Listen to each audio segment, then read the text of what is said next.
Na tregon Allahu i madhëruar që këtu jemi kalimtar.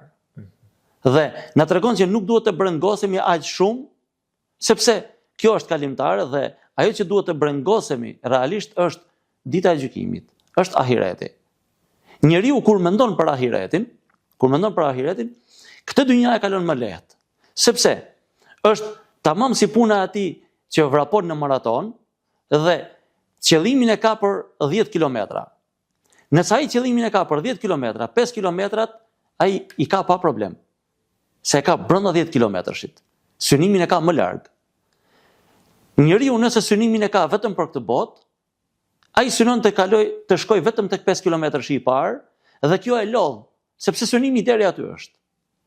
Ama nëse e ka synimin për në jetën tjetër, Allahu i madhëruar thot që për besimtarët mos e humni shpresën. Dhe kur ju i besoni Allahut të madhëruar, Allahu i madhëruar do të çojë juve rrugdalje e risk, pra furnizim, në aty ku nuk e prisni. Një besimtar i mirë kur e kupton këtë gjë, që Allahu i madhëruar ja ka garantuar riskun, Allahu i madhëruar ja ka dhënë edhe rrugdaljen, është më i lehtë shpirtërisht.